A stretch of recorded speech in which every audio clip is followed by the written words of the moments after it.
All right, what's good, guys? This is going to be part 5 of the steroid boot camp. We're going to get right into this. This is going to be building your cycle support stack, your AI, organ support, and essential ancillaries.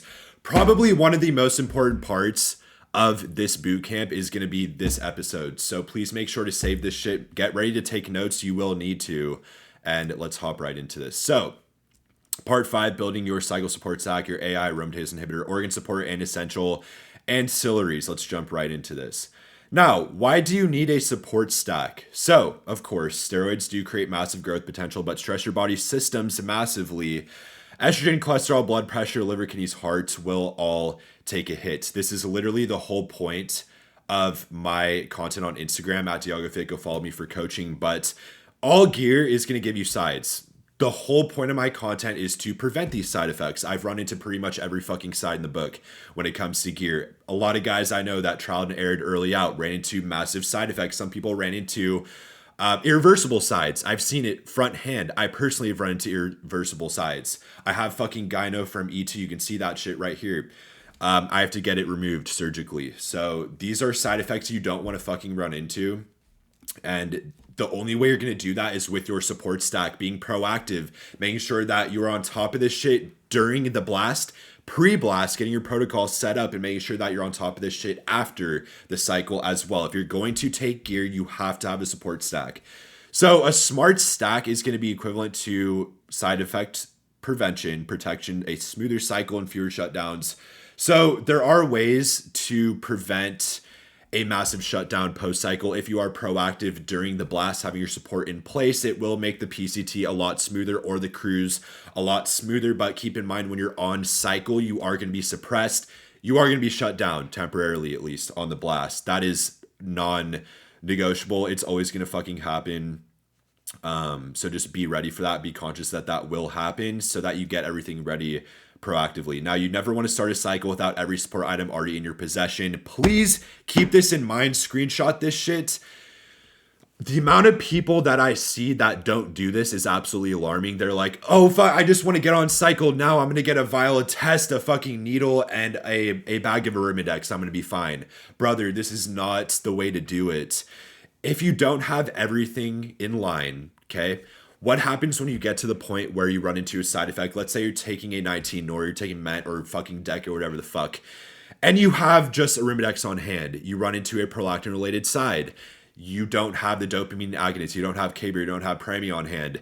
What are you going to do, bro? You're going to order that shit, wait 2 weeks for it to arrive. By the time it gets to you, you have run into every side in the book when it comes to prolactin. Or let's say that you're on fucking tests, you didn't get Arimidex or Romacin, and now you're running into an E2 related side. You have to order that shit, wait for it. You've already fucked up. You're running into the side effect. You want this shit on hand.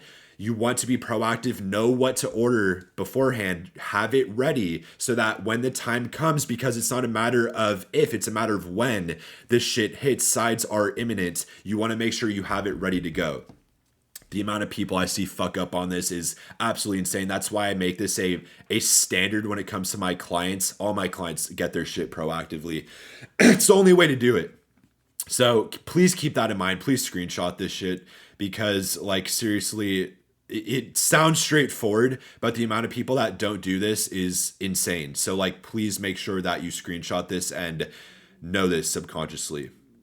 Now, you could hear my fucking stomach. I'm hungry as shit. I'm going to eat a fat meal after this. Now, your aromatase inhibitors. What are aromatase inhibitors? Your AI, also known as estrogen control. So a aromatase inhibitor will reduce your estrogen down if it does start elevating too high.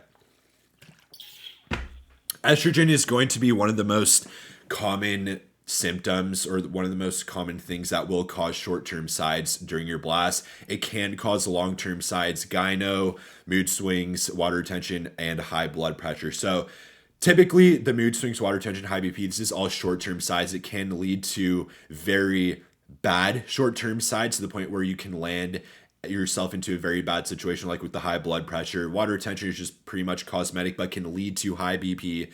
Gyno is one of the more long-lasting sides you can run into when it comes to estrogen. Once you get the gland, you're not getting it removed without surgery. That's one of the major downsides with estradiol. If you get short-term gyno, which is going to be very common, and you should expect this to happen, some puffiness or irritation around your nipples, this is completely reversible. But if you leave that untreated for too long and you just go with the flow and allow that to just sit there, then you're going to run into a long-term problem where once you get that gland, once it forms there, even taking a relaxed protocol is not going to get that down. It will just have to be removed with surgery. So that's why you really want to stay on top of this shit at all times. Now, this is how you're going to control this. Your first point of action is always going to be to reduce the dose when it comes to your blast. If you're running into too many estradiol related sides, if you check your bloods, you see that your E2 is out of control, you want to reduce the dose to at least bring that down a bit. That's the safe way to do this. But if you're taking a blast, if you're an intermediate user or an advanced user and you're like, okay, fuck it, I'm going to take the dose regardless, even though I know my estrogen is going to be too high, that's when you need a aromatase inhibitor on hand. You could take a compound like Primo to reduce that down, but that's for more advanced shit. For now, you just want to take an AI. So Arimidex is going to be one of the most common options to choose. And Anastrozole, this is fast acting, adjustable. It's good for emergency control. So for all new people hopping on gear, Arimidex is your go-to. This is going to be the most forgiving when it comes to crashing your estrogen. And now you can crash your E2 with Arimidex. It's not like it's fucking crash free. You still can do that if you fuck up the dose or take too much, but it's going to be in and out of your system real quick. On the contrary, you have Aromasin. This is, I don't want to say the word, but you can see the fucking word right here. The chances that you're going to crash your fucking estrogen on Aromasin is very high. If you are new, if you don't understand the dosage, it's very easy to do. And the problem with Aromasin is that it lasts for a long time. So if you do crash your E2, this is going to last for a long fucking time. So, Crash D2 is just one of those things that you never want to run into. It's way worse than having a surplus of estrogen. The mental sides can be absolutely devastating. There have been a lot of cases where people end up crashing their E2 when they come off cycle or during the blast. And that's when you see these cases of people having really fucked up mental sides to the point where they are like rock bottomed out, depressed, rock bottomed out panic attacks, and they do some very bad things that are you can't come back from. You guys can get the fucking picture. But this is why you don't want to do this. Aromasin is going to be a lot more advanced. I do think it's a very good option to take. It's going to be way more mild on lipids actually than Arimidex is. There's less rebound and protects against estrogen flare post-cycle as well. But again, it's just less forgiving when it comes to the crash. So when you're new, you always want to start out with Arimidex. Aromasin is going to be a little more advanced, but a really solid choice once you understand your dosage and once you are a little more deep into this game. Now, an option that I did not include on this list is going to be letrozole. I don't think anyone should take this unless you are a very, very, very advanced competitor that competes in bodybuilding. This will crash your estrogen. The only use case for this compound, for this AI, is to crash your E2. Now, the whole goal of taking this shit is to get your estrogen in range. You don't want to crash it. That's why I did not include letrozole on the list. But if you are a bodybuilder and you're trying to intentionally crash your estrogen to get dried out for a show, then that's really the only use case I could see letrozole working. Or if you have like a very, very, very skyrocketed E2 value on your labs, maybe you would take letrozole to crash it. But again, I wouldn't even fuck with that compound. That's why I didn't include it on the list. Now, what are the rules for this? You always want to have one on hand before the cycle begins. Never start the blast, even if you somehow don't run into the side. Some people are more predisposed to E2 related sides than others, but even if you are not, you need this shit on hand. Don't take the dice roll. Do not gamble with this. You want to have everything ready proactively. Always have one on hand. Even if you're not going to run to the side, you want to have it ready on deck just in case. You only want to use this if your blood work or symptoms confirm that you do have high estrogen. The amount of coaches I see that basically just tell their clients to take Arimidex or Aromasin alongside their cycle before they even get their fucking bloods done or before they understand what the compounds are doing is fucking insane. This is a one-way ticket to have massively fluctuated hormones, to crash your estrogen. If you don't need an AI and you're just fucking taking it like candy, you're going to crash your estrogen. You're not going to have a fun time on the blast. So what you really want to do here is get your preset of bloods done, understand where your estrogen is at, natural. You also want to get your bloods done mid-cycle, but if you're brand new, get them done a couple weeks after the cycle, 2 to 3 weeks after you start the blast, which should be test only. You want to make sure that you understand where your E2 is at once the compound's peaking in your system. Now you can get a better understanding of where your estrogen is at, where it's going to peak at, and you can start trialing, airing out your dose with your AI. So you don't just want to take this like candy, and you don't want to take it just as a part of your protocol before the blast even begins. That's a recipe for disaster. Do not do this. You never want to crash your estrogen. That can lead to joint pain, low libido, and a flat look. The joint pain is something that goes overlooked all the time. Some people will start complaining about achy joints on their blast. It's because you probably crash your estrogen. So it does dry you out having crashed estrogen. That's why a lot of bodybuilders do it during a show to dry out at the last second, but you don't want to just do this shit willy-nilly. So that's the rules there. Now, organ support, moving on. I spent a lot of time on the estrogen part because that's really the crux of all your fucking sides that you're going to run into in the short term, at least when you're new. So you really have to understand that shit. If you have to save that part of the video, take notes because that shit's very important. Now, organ support, core health protection. This is going to be very important as well. So now we're going to get into the supplement side of this. Liver support is very crucial, especially if you're taking orals like VAR, Winstrol, Anadrol, D-ball, whatever the fuck it is. It's going to cause liver toxicity similar to alcohol would. Or any type of rec drug or any type of over-the-counter pill that you're gonna fucking take, like Advil, like ibuprofen, all this shit. It is toxic to the liver. Just always keep that in mind. Any oral you take is getting processed in the liver. It is going to be toxic to the liver. So you need to make sure that you are on top of your support with this. Tudka, the gold standard. You just need Tudka. If you're taking an oral, get fucking Tudka. This shit's gonna work wonders. Will keep your liver enzymes in range. Your AST, ALT, and alkaline phosphatase will keep that in range. NAC is going to be your second best player. It's a powerful antioxidant. You always want to make sure you have this. Milk thistle is going to be a little more mild, but it does still protect your liver, and it will bring those enzymes in range. So these are like the triple threat here that you always want to make sure that you have on hand.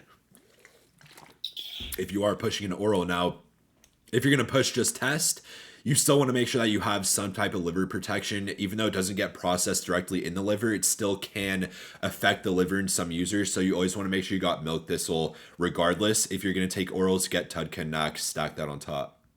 Now, let's go over kidney support. Very important too. You only get one set of fucking kidneys, guys. If you fuck up, you're going to land on dialysis. And if that fucks up, if you need a transplant, then it's not really a lot of kidneys on the market, guys. Like, I don't think a lot of people understand that if you do fuck up your kidneys, like, it's not like the US has an unlimited supply of kidneys. A lot of the times you get put on a fucking wait list. If you don't have millions of dollars to spend to get the best proper treatment, then you're going to get put on a wait list. Some people don't ever get the proper kidney, bro. And those people just end up taking an early trip to the fucking grave. Look at all these bodybuilders that ended up getting on dialysis. Now they're gone. It's just, you don't want to fuck with this. You need your kidneys. This is one of the most important parts of side prevention because a lot of compounds like Tren, if you start getting into like insulin and growth and shit, it will fuck with your kidneys. So you always want to make sure you're on top of these values on your bloods, your creatinine, your EGFR. Always stay on top of this shit. You want to take this astragalus root, helps with kidney function and blood pressure, adequate water intake. You have to make sure you're drinking a shit ton of water. A gallon a day is the baseline. Now, if I do have some advanced clients, if they are going to be on some type of growth or insulin or Tren, a high dose of Tren, I do have them down 2 gallons of water every day. But for new users, a gallon is fine. This is a lot of water, but the more water, the better. This is just going to allow your body to function a lot more properly. Electrolyte balance is very important to your sodium, potassium, and magnesium. You want to make sure that you just have a proper amount of these going into your body every day. You don't want too much sodium, but you still need sodium. So a lot of people just take sodium out of their diet completely. You do not want to do this. It's pretty much impossible nowadays with the food that's being given in grocery stores and shit. Everything has fucking sodium. But you don't want this to be crash. You also don't want it to be in a surplus. Now let's move on to the next part here. Your heart and cholesterol. Majorly important as well. A lot of people end up taking an early trip to the grave due to heart failure, heart related issues, left ventricular hypertrophy. A lot of fucking problems can come about with your heart. A lot of guys that look like Phil Heath, their hearts end up being enlarged, like double the size of a normal human. This is very common when it comes to these people. If you're on gear for a long time, this can cause massive problems and is why a lot of guys end up taking an early trip to the grave. So you always want to make sure your heart is in check. Now, we're going to go over this in a future segment of the boot camp, but you want to make sure you're getting your heart checked before you even decide to take gear, your EKG, your echo. You want to get scans done of your heart, but primarily the EKG and echo are what you need to do to make sure that your heart is functioning smooth. You don't have an underlying condition. Now, to make sure that your heart is good during this blast, you want to make sure you're on top of your omega-3s at all times, your fatty acids, 2 to 3 grams EPA, DHA daily. Citrus bergamot is another great option, which will lower LDL and raise HDL, which is the healthy, your healthy cholesterol, and LDL is the bad cholesterol. Now, COQ10 is going to support energy and heart health as well. These are 3 must-haves. Omega-3s is going to be the most important. You should be taking this shit regardless as a natural, if you are natural, but those are just very important. Now for blood pressure, hawthorn berry extract, garlic extract, if I can fucking talk, carotone, a combo supplement, very effective as well. Now, something that I left off the list because these are all OTC supplements over the counter, Cialis, aka Tadalafil. This is a very solid compound when it comes to lowering blood pressure. Now, this isn't over the counter. You will have to get a script for this or go through another mean to get it, which is why I didn't include it on the list. But it's a more like controversial compound to take for blood pressure, but it does work wonders to reduce blood pressure. It also is going to give you crazy ass pumps in the gym. Now, I personally took Tadalafil for 2 years straight at 5 mg daily, a very conservative dose. I know guys taking this shit at 20, 40 milligrams a day, 60 milligrams a day. That's overkill for crazy ass pumps. But for the blood pressure effect in specific, 5 mg daily is golden. Now, you can take this if you want. I have a lot of clients taking this shit, but it's not OTC, which is why I did not include it on the list. These are just a staple in your BP and your heart health. So make sure you get all that shit. Next up here, we got your essential ancillaries, must-haves for tracking your health and to make sure you're not running into these sides. A blood pressure monitor, absolutely fucking crucial. Get a cheap one on Amazon. It's very cheap. Go to your local CVS if you're in the States.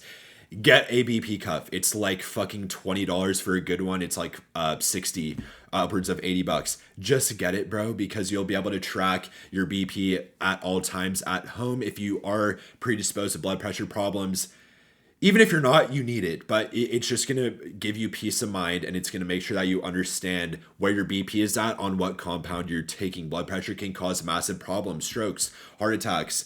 So make sure that you get the cuff. You want to track multiple times a week. I have most of my clients tracking this shit 3 to 5 times a week, depending on their BP prior, before they started the blast. Now, you also want to log your readings in the morning rested for consistency. Always take your blood pressure right when you wake up. There are a lot of factors during the day that can fuck with your blood pressure, such as cortisol, stress, your eating, if you just worked out, if you didn't get enough sleep, if you are whatever. Literally anything can fuck with your BP.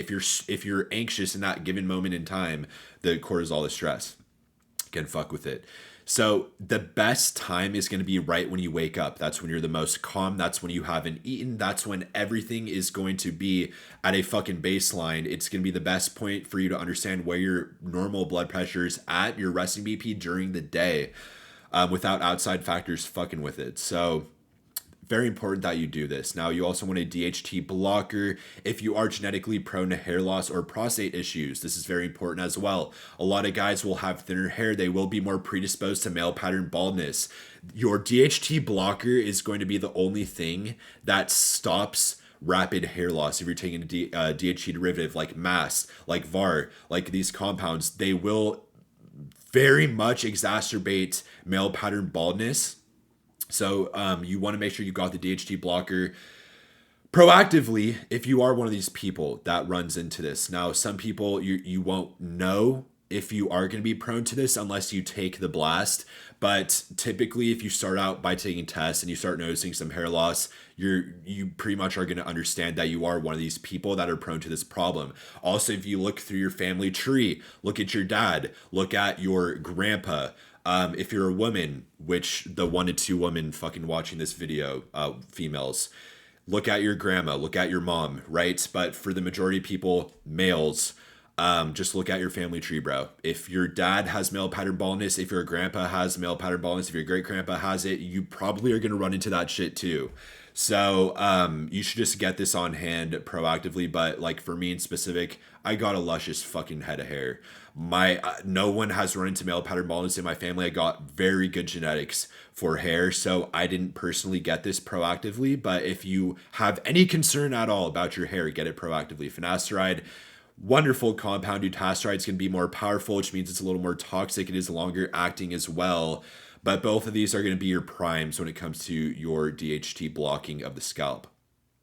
Now, next up here, we got prolactin control. If you're running 19 NORs like NPP and Trend, this can come up as well if you're taking tests, if you are predisposed to high prolactin.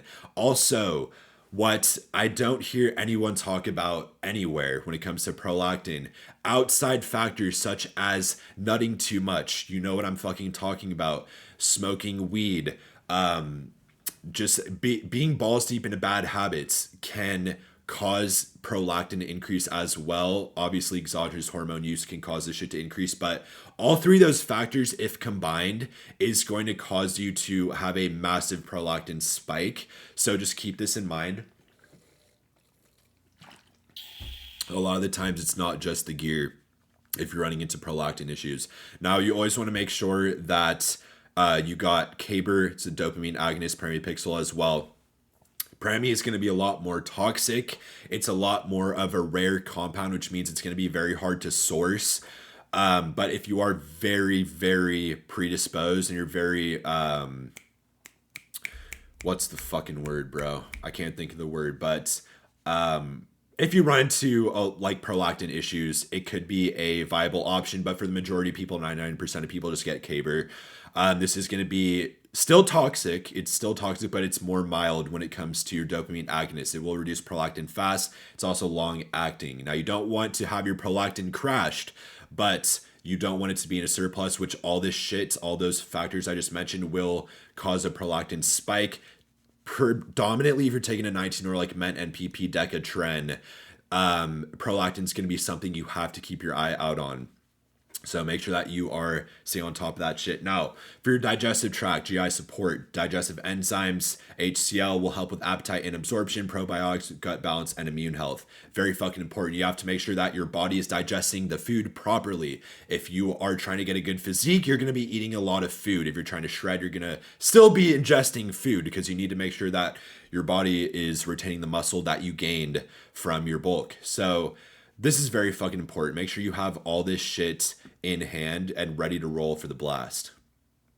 Now, general must-haves that you just need to make sure you always have if you're running a blast. Multivitamin, very fucking crucial. Make sure you have your vitamin D3 and K2 combo, magnesium for sleep recovery and blood pressure, and your electrolytes daily, especially if you're sweating heavily. So if you're not getting your proper electrolyte balance in from your normal food intake and whatever the fuck you're eating, make sure you get an electrolyte supplement. It's very easy to find these like liquid IV, shit like that can get you a lot of electrolytes in your system. Let's move on here to blood work integration. Very fucking important. Very straightforward, but you'd be surprised the amount of people that don't do this. We already went over the blood work section, but just to nail this point in the coffin here, get your bloods done pre-cycle.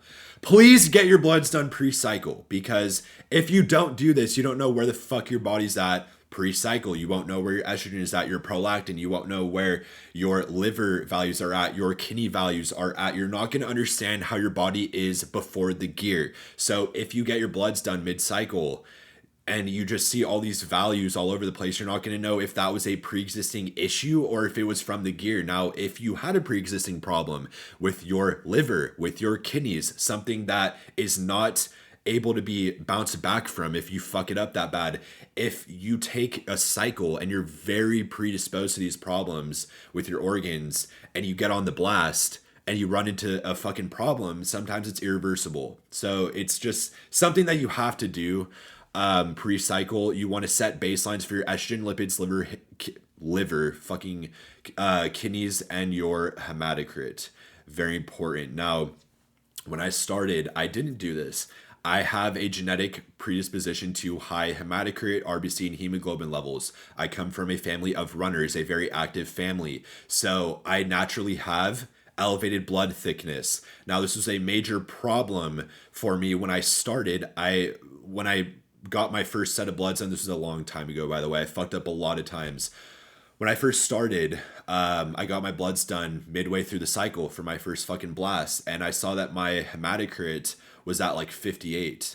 Now, this is basically blood clot territory, and it could have been very fatal. It could have been very disastrous, but thankfully it wasn't. But this is why you really just have to get your bloods done pre-cycle to understand how your body's working, but like while you're natural. So it's very important stuff. Now, mid-cycle, you want to make sure that you get your mid-cycle set of bloods done so you can properly adjust your AIs, adjust the dosage, and check if your supports are doing their job with all the support protocol that you set up prior. Post-cycle, of course, to confirm recovery before and after the post-cycle therapy. If you ran a PCT, if you're new, always run a PCT. There are guys all over social media, I don't know why the fuck they do this shit, but there are guys all over social media that say, don't PCT, blast and cruise. Yes, obviously this is going to be more mild on your lipids and on your overall health. A PCT, a post-cycle therapy, is toxic. It's fucking toxic. But when you blast and cruise, you consciously already understand that you're on this shit for the long haul. This means it's basically going to be irrecoverable when you decide to get off after a year or two of just blasting fucking gear. When you blast and cruise, by the way, you're blasting a cycle and then cruising on testosterone. So you're really never coming off. By the time you do want to come off, if you made that decision in the moment, and then later on down the road, you're like, you know what? This cycle thing isn't for me. I don't want to keep taking gear. I want to come off. I want to be natural again.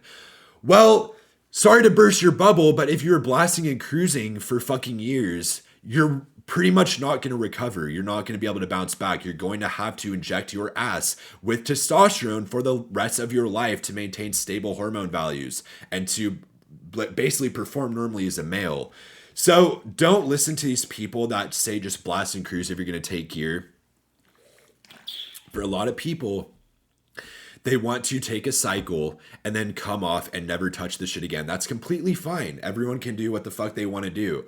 But this is why you have to start with a PCT, because you don't understand what decisions you're making in that given moment in time. You don't know if the person you are now is the person you're going to be a year from now, 2 years from now, 5 years from now, 10 years from now. You don't understand what you're going to do in the future.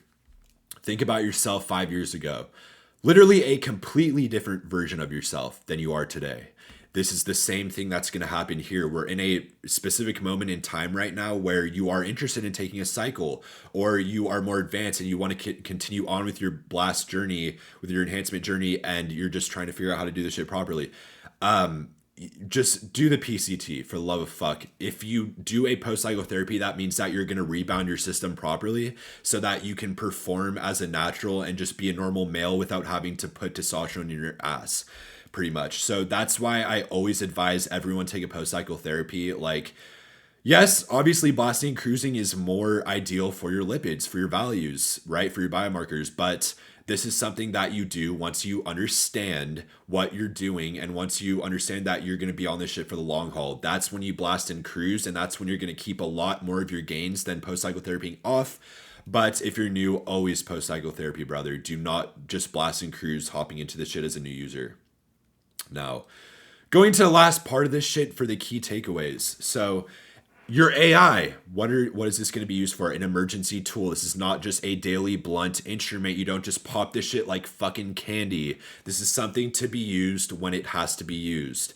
Now, if you know that on 400 milligrams of test, for example, you're going to have to take 10 milligrams of 0.25 milligrams of Arimidex once a week, then that's what you're going to have to do. But you want to understand, you don't just want to make this a part of your protocol before you hop on. You want to get your bloods, understand what dosage you have to take to bring your estrogen in range on whatever dose you're taking. Point of action one is lower the dose, but if you're going to take the high dose regardless, you need to make sure that you have this in range. Now, your organ support as well, preventative insurance policy that keeps you from derailing. You get one liver, you get one set of fucking kidneys, don't fuck them up. Make sure you got your support in place. Ancillary is very important so that every problem that pops up has a solution if prepared to get all that shit set up. The cuff, make sure you get your everything I mentioned previously, and you're going to be good so you can keep on top of all that shit. Now, for the main point of this, I'm going to zoom in as I always do. Very important shit. You don't start a cycle hoping for the best. You start prepared for the worst. Very important stuff. Let me zoom in here. So everyone jumps into gear thinking that they're just going to take the blast. They're going to have amazing fucking results. They're not going to run into sides, because why the fuck would you run into sides? Everyone else is, but why would you? You're just thinking, I'm not going to run into that shit. This is how you run into problems, because you don't prepare. You're not proactive. You don't get the bloods. You don't get the protocol set. You don't have your support stack ready. You don't have your dopamine agonist set up. You don't have your AI set up. So when the problem comes, because it will, you are fucked pretty much, and you're going to run into the sides. This is what I did when I started. This is what most people did when they started without the proper knowledge on what to do, and that's why they ran into sides. That's why I ran into sides. This is why you have to prepare for the worst. This is the best thing you can possibly do if you're going to go the enhanced route. Always prepare for the fucking worst. Even if you don't run into high prolactin, if you don't run into high estrogen, even if you have no liver toxicity, no kidney toxicity, just prepare for it, bro, because what's the worst that can happen? You don't run into it and you were prepared, but if it does come up, you have to be ready to deal with this, and you have to be ready to properly mitigate the sides. That's the only thing that's allowing you to do proper side mitigation, having your support protocol, doing everything I mentioned in this video. So that's pretty much going to be it for this segment. This is probably, again, one of the most important parts of this boot camp. So please make sure that you take notes, understand what you're doing here. And in the next part, we are going to be going into the meat of the cycle. Very excited to get into this next phase. The next video is going to be designing your first cycle, choosing compounds, esters, and proper doses. So this is when we're really going to get into the nitty gritty of the cycle selection and getting into the compounds and shit. So I'm very excited to keep this series going, guys. If you liked, like and subscribe. As always, I'll be coming hot with this goddamn series. Let me know in the comments if you have any questions or what you thought about the video. I am still responding to all comments. My account is new. So without further ado, guys, I'm going to go ahead and kill this off. I'll see you in the next one. Peace.